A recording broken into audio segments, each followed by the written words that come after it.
नगर निगम ने ध्वस्त किया। मैं मानता हूं ये बहुत अफसोस की बात है कि जिस तरीके से एक महिला के समक्ष सरकार खड़ी हो गई उद्धव ठाकरे की, ये भी अफसोसजनक बात है। और ये भी अफसोसजनक बात है कि पूरे केंद्र की सरकार और तमाम एजेंसियां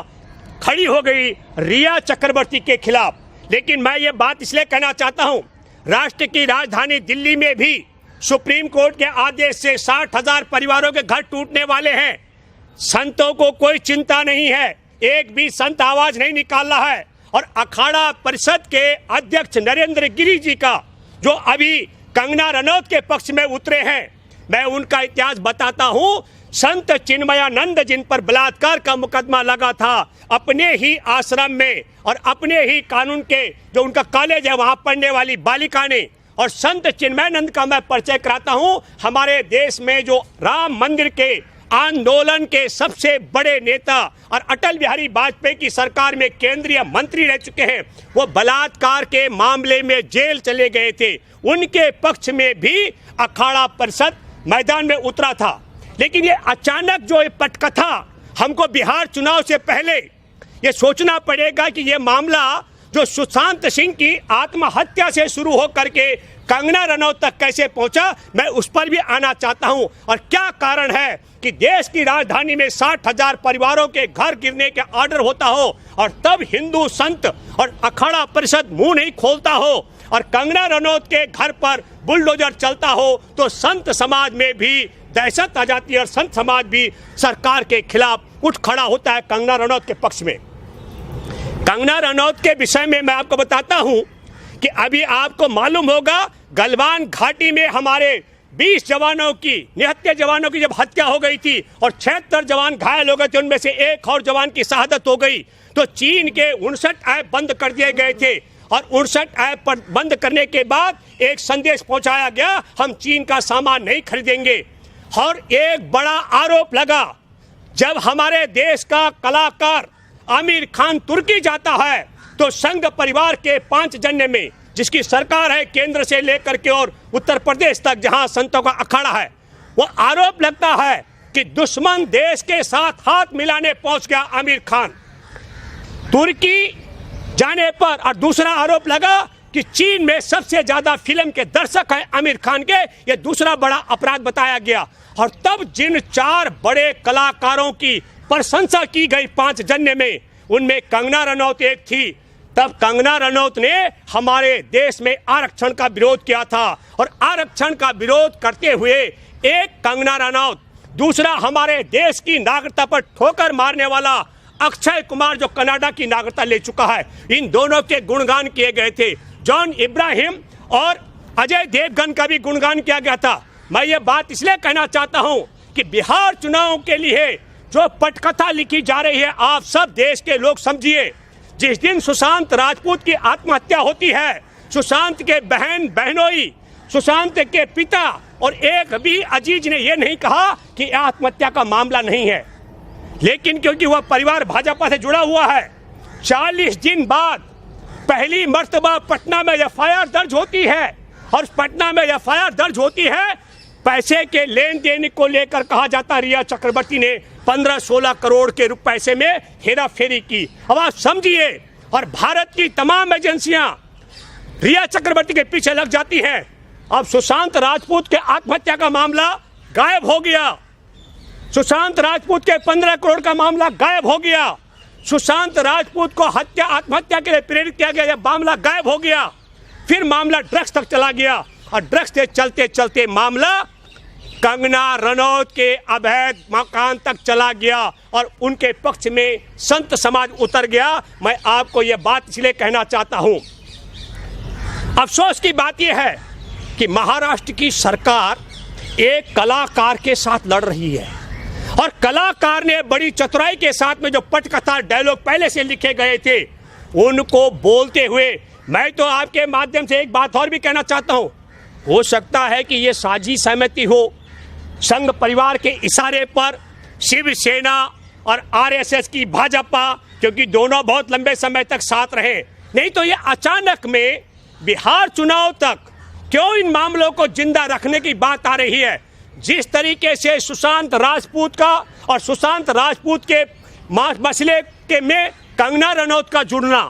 और फिर कंगना रनौत का एकदम से ये, क्योंकि बिहार में ये जातिगत मामला भी बनने लग गया है। मैं बिहार के दोस्तों आप सब लोगों से एक बात कहना चाहता हूं, कंगना रनौत का अकेला अवैध निर्माण नहीं गिरा, देश के तमाम बड़े बड़े अवैध निर्माण हुए और वो गिराए भी गए। इसका टाइमिंग गलत हो सकता है, लेकिन मैं आप सब लोगों को एक बात कहना चाहता हूं, यदि संत हमारे देश में देशवासियों के घर बचाने के लिए खड़े होते हैं तो मैं आप सबके माध्यम से अखाड़ा परिषद के अध्यक्ष नरेंद्र गिरी से आग्रह करता हूं कि पूरे अखाड़ा परिषद के लोग दिल्ली में आए। हमारे देश के सुप्रीम कोर्ट के अब सेवानिवृत्त हो चुके हैं जस्टिस अरुण कुमार मिश्रा ने सेवानिवृत्ति से पहले खतरनाक आदेश दिया है, राष्ट्र की राजधानी से 60,000 परिवारों के घर गिराए जाने हैं और उन घरों को गिराने के लिए जिस तरीके से एक महिला के सामने पूरी सरकार खड़ी हो गई, उसी तरीके से यहाँ हम बताना चाहते हैं कि सुप्रीम कोर्ट ने जो व्यवस्था कायम कर दी है उसको लेकर के मैं आप सबों के माध्यम से कहना चाहता हूँ, यदि अवैध निर्माण को बचाने की जिम्मेदारी संत समाज की अध्यक्षता में अखाड़ा परिषद लेने जा रहा है तो मैं नरेंद्र गिरी और उनके पूरे अखाड़ा परिषद का आह्वान करता हूं, आइए आप दिल्ली में, आपका स्वागत करता हूं। दिल्ली में 60,000 परिवार बेघर होने वाले हैं, लेकिन आपका षड्यंत्र लोगों के घर बचाने की बजाय यदि बिहार चुनाव के लिए ये पूरी जो भूमिका पटकथा संघ परिवार ने लिख दी है उसको जिंदा रखने का षड्यंत्र कर रहे हैं तो दुख और अफसोस की बात है। मैं नरेंद्र गिरी कि आप अखाड़ा परिषद के अध्यक्ष हैं और अखाड़ा परिषद के अध्यक्ष होने के नाते आपको कंगना रनौत के घर की बड़ी चिंता है और 60,000 उन मजदूरों की जिनकी मेहनत से राजधानी दिल्ली में परिवारों की बात कर रहा हूं, जिन परिवारों की मेहनत से दिल्ली के उद्योग चलते हैं, व्यापार चलते हैं और मैं अगर कहूं कि असंगठित क्षेत्र में रोजगार का जो सबसे बड़ा जरिया शहर को बचाने बसाने और शहर को चलाने और गतिमान रखने का जो भूमिका निभाते हैं उनके घरों के पक्ष में खड़ा न होना यह अफसोस की बात है। जो कंगना रनौत के घर के विषय में विलाप कर रहे हैं नरेंद्र मोदी और संघ परिवार की सरकार में बैठे राजनेता, मैं उन सब से आग्रह करता हूं कि हमारे देश की संसद में 2009 में दिल्ली को लेकर विशेष बिल पारित हुआ था, उसके मुताबिक था कि पुनर्वास के बगैर किसी घर को नहीं गिराया जाना चाहिए। मैं सत्ता पक्ष में बैठे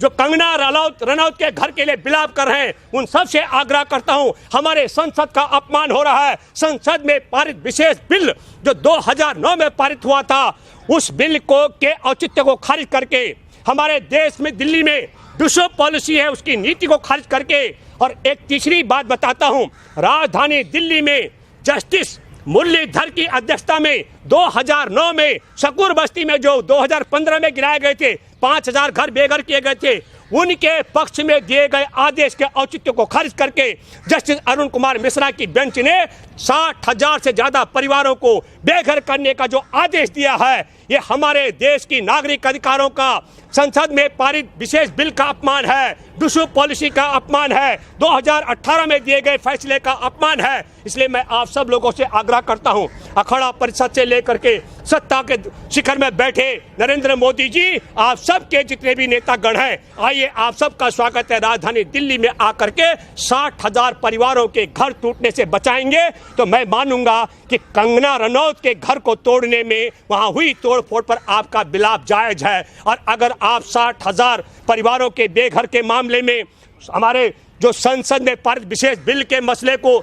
अनदेखी करके और इन सब पर आप कबूतर की तरह आंख बंद करके बैठेंगे तो मैं देशवासियों को बताना चाहता हूं, जिस व्यवस्था ने पहले कोरोना के नाम पर राजधानी दिल्ली से लाखों लाख लोग पैदल भगाए यहां से बिहार तक,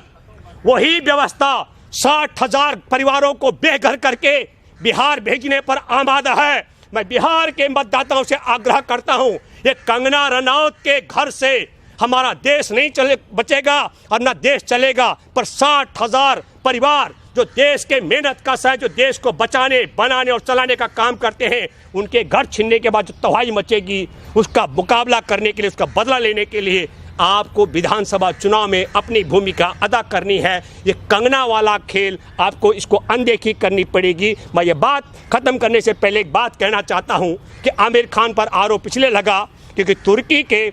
राष्ट्रपति ने फरवरी 2020 में पाकिस्तान पहुंचकर कहा था कि धारा 370 को हटाना गलत है।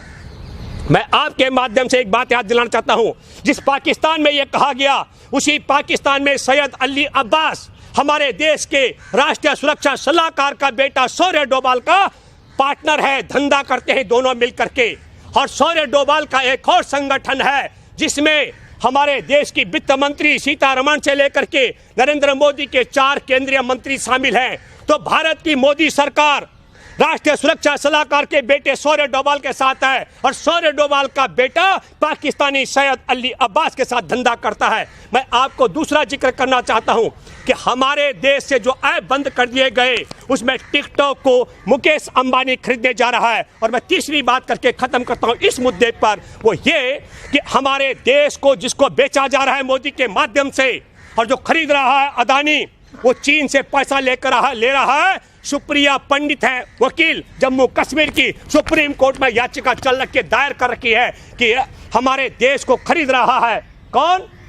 अदानी, और बेच रहा है मोदी। इस धंधे पर रोक लगनी चाहिए। तो देश बेचारा जा रहा है जिन लोगों को, ये भी आपको सोचना पड़ेगा। ऐप बंद किए जा रहे हैं, मुकेश अंबानी खरीद रहा है, पाकिस्तान हमारा दुश्मन बताया जा रहा है, राष्ट्रीय सुरक्षा सलाहकार का बेटा वह धंधा चला रहा है। मैं आप सब लोगों से कहना चाहता हूं, इन सब चीज़ों से ध्यान भटकाने का षड्यंत्र है ये कंगना का खेल भी। इसकी पटकथा की पूरी मोहन भागवत के मुख्यालय नागपुर से लिखी गई है। आपको इसको दरकिनारे करना है। आपको याद रखना है कि देश के 14 करोड़ लोगों की नौकरी छिन चुकी है।